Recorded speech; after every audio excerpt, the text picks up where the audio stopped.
Welcome back, everybody, to your Daily Death. I'm Mr. Death coming at you with all things Origins. What we're going to be speaking of today is Triangle Wars. It's just unlocked today for us.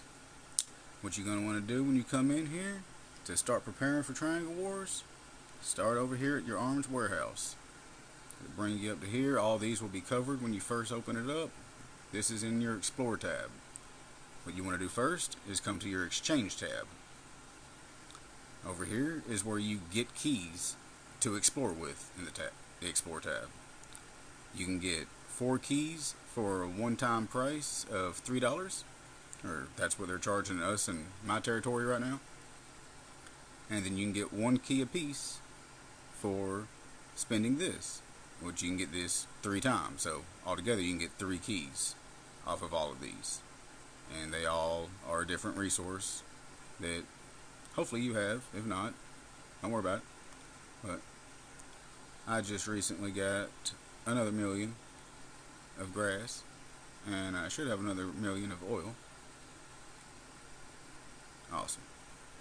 And then once you have sold off all the resources you can, come over to your Explore tab, and you'll just tap randomly on one of these. There, I got resource crate. Ooh, that's going to be used during this 2-hour troop expansion. And if you are able to open up all of these, flip them over, you will get 60 Titan alloys as a little bonus prize. And whenever you're done with your Arms Warehouse, you can come up here to this top left tab or button icon. It'll bring you over to here. And this is the rewards you can get if you buy more triangle badges. This is what it'll look like when you buy them. The best deal will be the $10 for 110 of them. I mean, $1 for 10, $10 for 110. I mean, it's just, yeah, math. Good deal. But this is the only event that I know of besides the Giant Cannon Defense where you can get your harbor blueprints. This is what you use to upgrade your island. It is not something that goes on your island. It upgrades the island itself. The stuff that's already on it, like your dock and lighthouse and stuff. Pretty interesting. But whenever you buy so many, these are the rewards you can unlock for it. And also you get triangle badges in your Explorer in the Yarns Warehouse. I got 15 of them already from this. And what you're going to do with your triangle badges is you will use them to buy items. I'm pretty sure they're called, yeah, event items. You have defensive items and attack, offensive items. Both will be used during their subjective terms. You just read through these, see what they do, figure out however much triangle badges you want to spend on it, and buy them. And when you do buy them, they will go into your depot. These are from last event, so that just lets you know that whatever winds up in your depot never expires.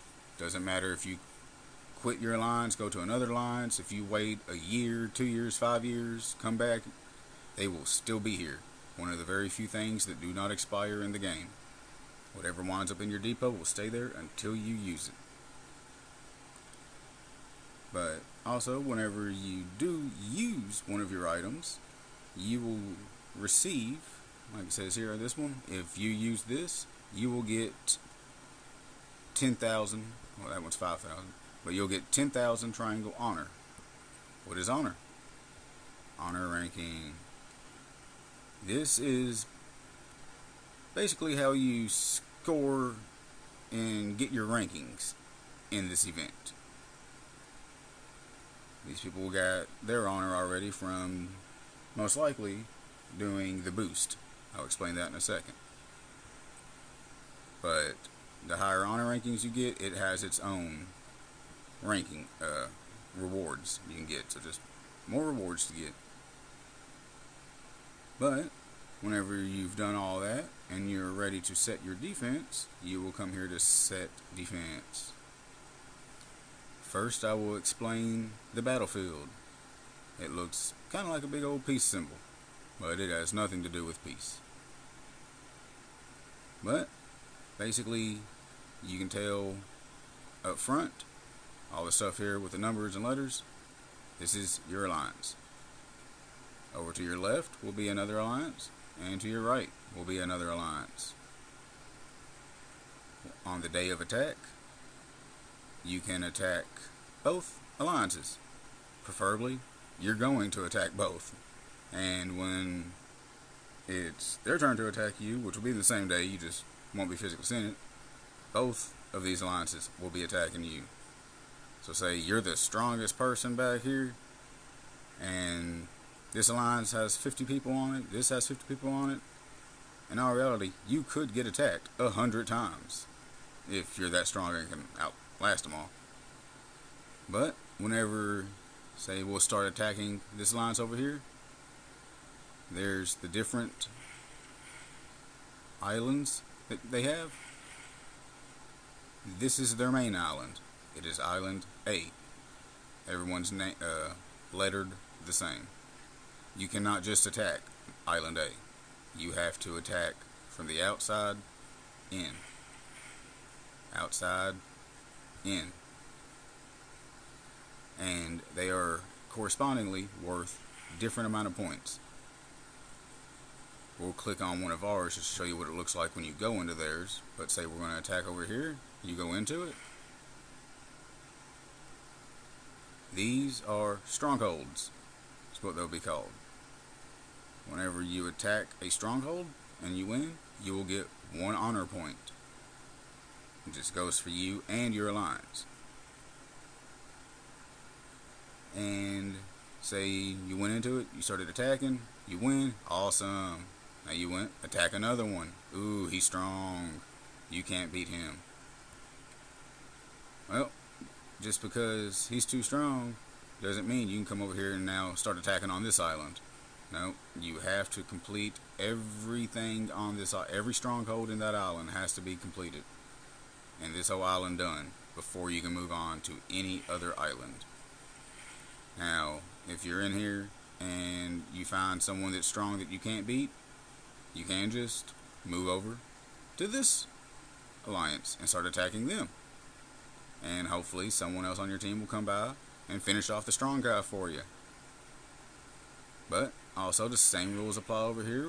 Once you select an island, whether it be this one, or this one, you have to start from one of the outsides.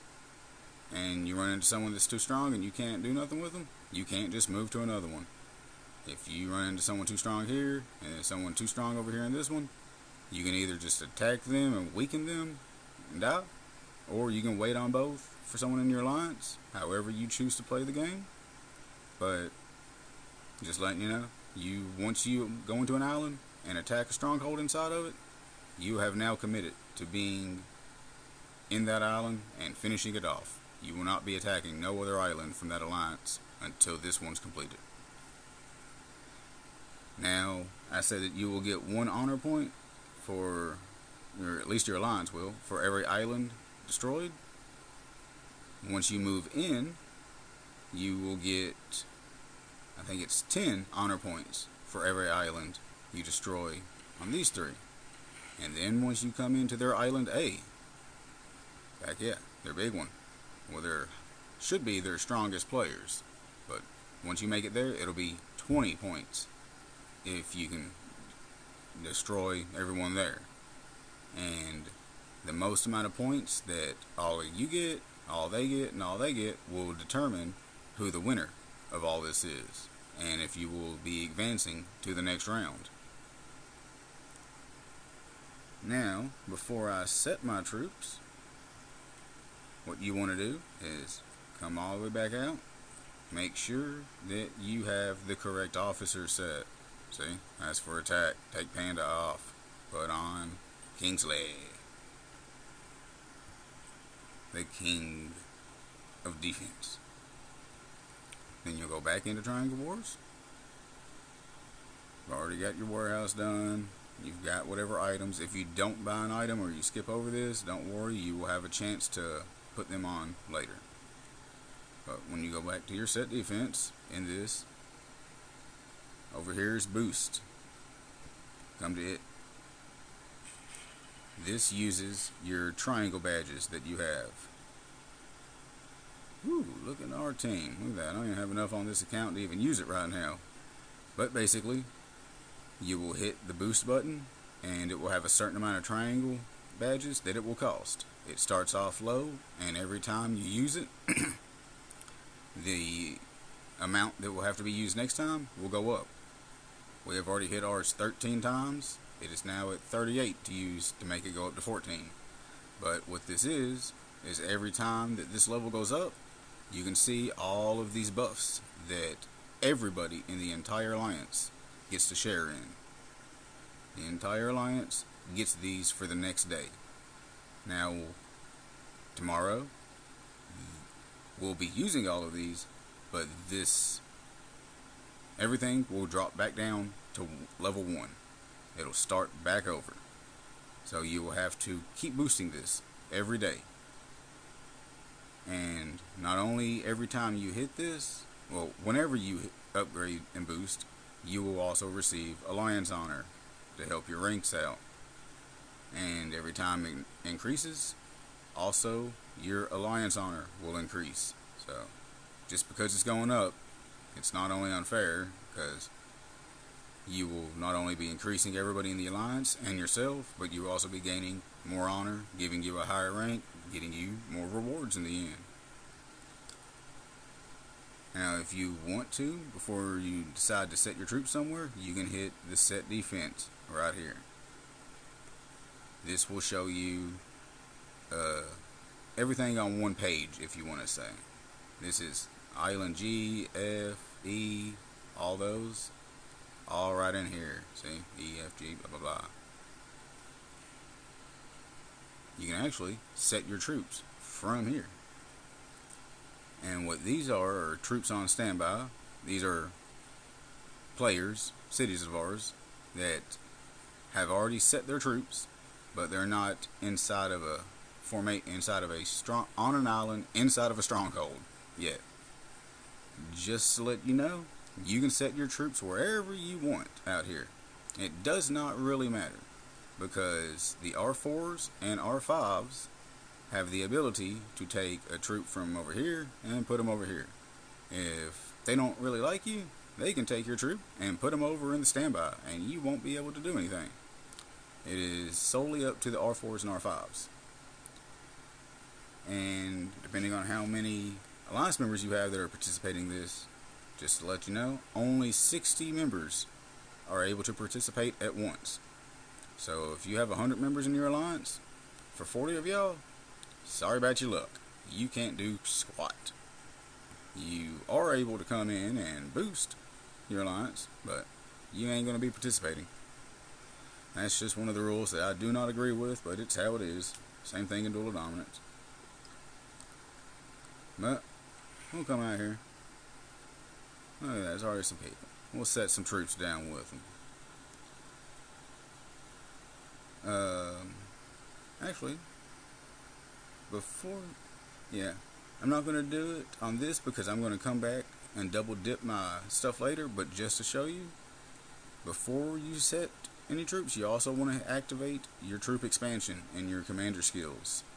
That will allow you to use more troops, and whatever you set down, if you're happy with it, you won't have to remove it again throughout the entire event. Your defense troops will stay the same, keep all the same buffs, and all that good stuff. Your attack formation every day, you're going to have to set that every day though. Now this is not going to be what I'm going to set, because I'm going to come back later and rearrange this stuff. I'm going to activate my boosts and all that. But when you hit your defense troops, this is selecting the troops you're going to set. You will want to activate your troop expansions, your attack bonuses, and your HP bonuses. All of whatever you have. the more the merrier. And like I said, once you activate it, it will be activated in Triangle Wars and what I'm going to call is the real world. Back out in your city where you're attacking zombies and other cities and all that other good stuff. But out there, the countdown will be going down, and of course, like every other time you've ever used it, will run out. Now, once that time runs out, if you've already set your troops in here, does not matter. It is locked in on those troops. It's not like if you activate troop expansion, set your troops, and then come back after it's gone. Ooh, your troops just magically disappeared. Nope, they will all still be here.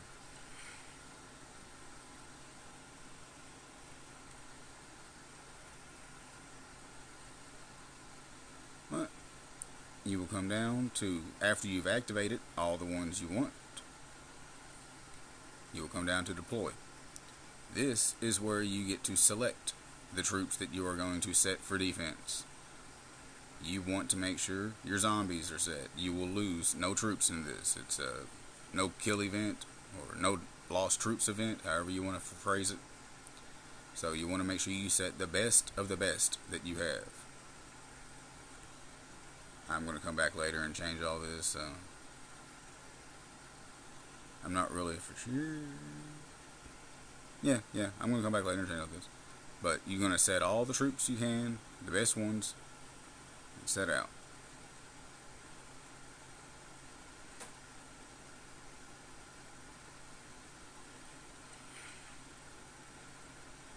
Now that your troops are set, you can pick where you want to place them, which, again,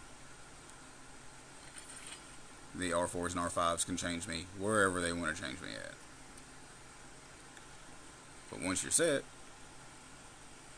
you can hit details if you want. That'll show the buffs that you have. Right now, all I have is the boost that we discussed. That is for everybody in the Alliance. See, I didn't do nothing and I still got them. And if you have your troop expansions or HP buffs, they will be listed here. And any items. And then, of course, here's all your troops and your stats. Now you can hit item. Like I said, once you buy an item, even if you forgot to, you have another chance. Here it is. You can come down. You can pick whatever you already own in your depot, which says select, and in everything else, if you've not bought it, you have the option to buy it here if you have the right amount of triangle badges. Now the reason I've not set my troops really the way I want, because I'm going to double dip. Basically, about an hour before the server change, I'm going to come in here and I'm going to redo this, but I'm going to make sure that my troop expansions are on. And when they are on, then I will reset these, and then as in the real world, the counter will go down and the server will reset. My troop expansions will still be active, and I will use those to then set my attack troops without having to activate a whole nother troop expansion buff. That's just why I'm doing that. Well, I'm hoping that helps out a lot of people. I know it's very confusing. If y'all still have any other questions, please drop a comment, ask whatever you feel free to, and I will try my hardest to get back to you as fast as possible with the answer that you need. Thank y'all for watching. Good luck. Keep getting stronger out there. The enemies will, so you need to also. Peace out, y'all.